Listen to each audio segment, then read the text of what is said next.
পড়ে গিয়ে প্রচণ্ড ব্যথা পেয়ে চিৎকার করে কেঁদে উঠতে গিয়েও নিজেকে সামলাতে হয়েছিল। দাঁত কামড়ে চোখের জল চাপা দিয়েছিলাম প্রাণপণে, কারণ মা বলেছে, ছি, ছেলেদের কাঁদতে নেই। এত বড় ছেলে কাঁদলে লোকে হাসবে যে।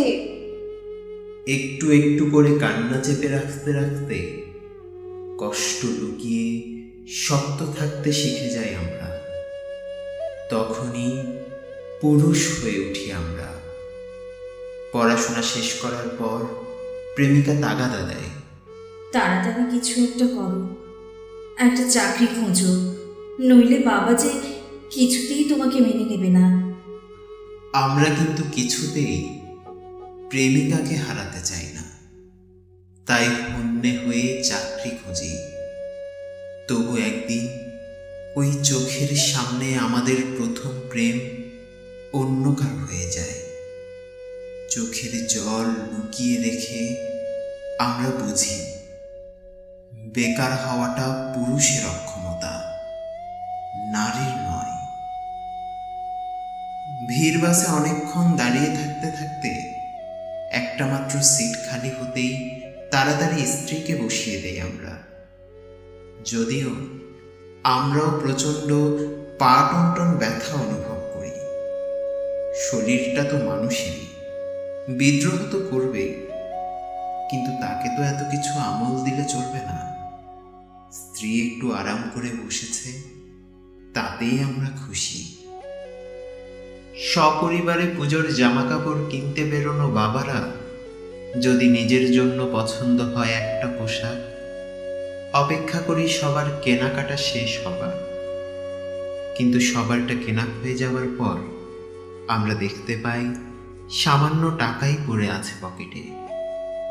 স্ত্রী যখন বলেন, আরে তোমার জন্য কিছু কেনো, আমরা হেসে বলি, ধুর, আমি আবার কি কিনব।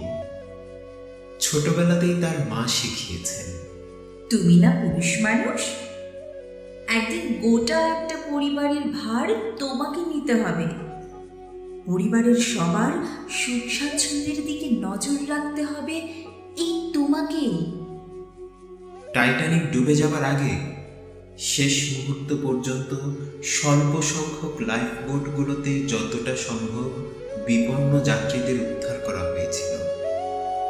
জীবন বাঁচানোর ক্ষেত্রেও সেখানে কিন্তু নারী আর শিশুদের অগ্রাধিকার দেওয়া হয়েছিল। তখন আমার মনে প্রশ্ন জেগেছিল, পুরুষদের কি বাঁচতে ইচ্ছে করে না? পরিবারের সবার জন্য আত্মত্যাগ, দুঃখের ভাগ নিজের জন্য রেখে সুখের ভাগটা পরিবারের সকলের মধ্যে বিলিয়ে আমরা খুশি বোধ করি। আমরা পুরুষ, আমাদের মানে শুধু বিকৃত নয়, শুধু অত্যাচারী নয়, শুধু ধর্ষণকারী নয়। পুরুষ, তুমি ছুঁতে চাইলে এমনি ভাবে ছুঁবে। এই যে বাসে, ট্রেনে, রাস্তাঘাটে ভিড়ের ঠেলাঠেলিতে তুমি আমায় ছুঁয়ে দাও, তাতে আমার কোনো আপত্তি নেই। এমন তো কতবার হয়েছে, কতজনে কতভাবে তাকিয়েছে, ছুঁয়েছে। একবার জানো কি হলো? তখন বয়সটা বেশ স্বল্প, কলকাতার লোকাল ট্রেনে চেপেছি। একটাই মাত্র স্টেশন মাঝে, কিন্তু একেবারে চাপাচাপি ভিড়। কোনো রকমে ট্রেনে পা রাখতেই ট্রেন ছেড়ে দিল। আমি ঝুলছি ট্রেনের বাইরে, কোনো রকমে একটা লোহার রড ধরে আছি, কিন্তু ঘাম ঘাম হাতে তাও পিছলে যাচ্ছে। হঠাৎ একটা পুরুষালী হাত কনুইয়ের কাঁচটা ধরে হ্যাঁচকা টানে ট্রেনের ভেতরে নিয়ে এলো আমাকে।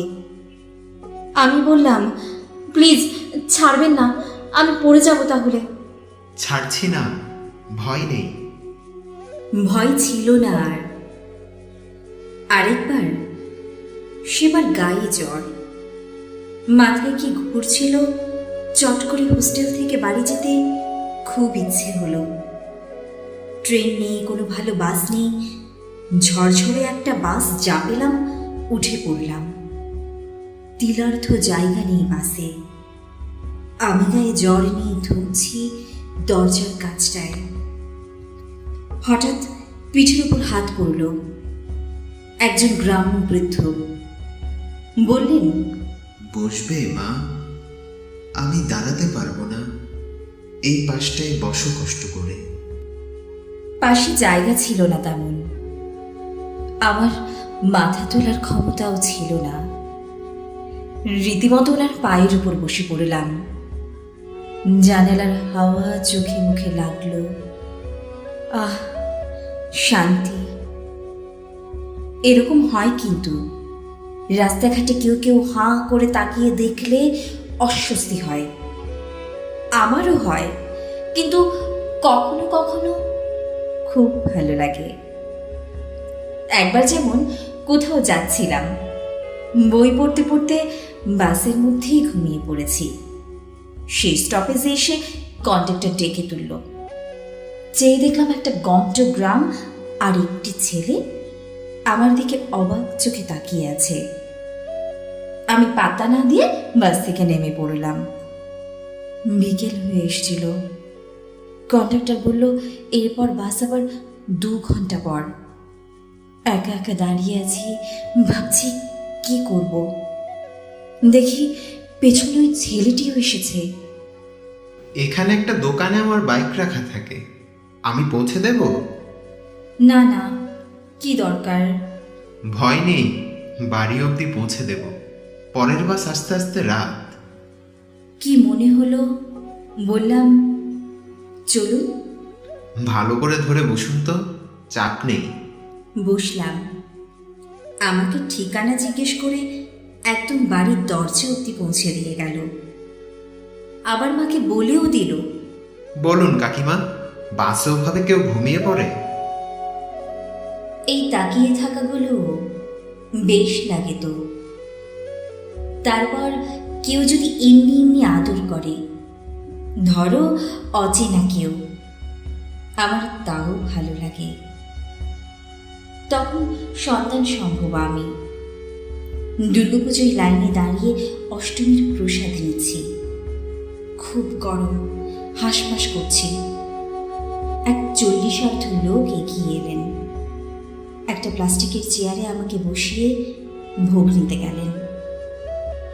একটু পরে এসে ভোগের খিচুড়ি পায়েসের প্লেট আমার হাতে দিলেন। যাবার সময় গালে আলতো ছুঁয়ে বললেন, এই অবস্থায় অত রোদে কেন দাঁড়ালে? মুখটা দেখো, মা দুর্গা যেন। সেদিন চোখের জলটা আর দেখতে দিইনি। ছুতে হলে এমনি করে ছোঁও, এমন করে যাতে শেষ দিন অবধি তোমার ছোঁয়াটুকু মনে করে রাখতে পারি।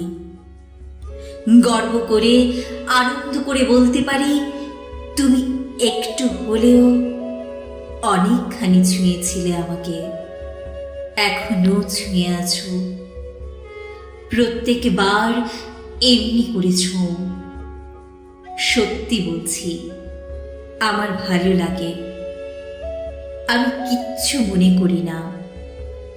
আমরাই কখনো বাবা, কখনো ভাই, কখনো স্বামী, কখনো ছেলে, বা কখনো আত্মীয় অথবা বন্ধু।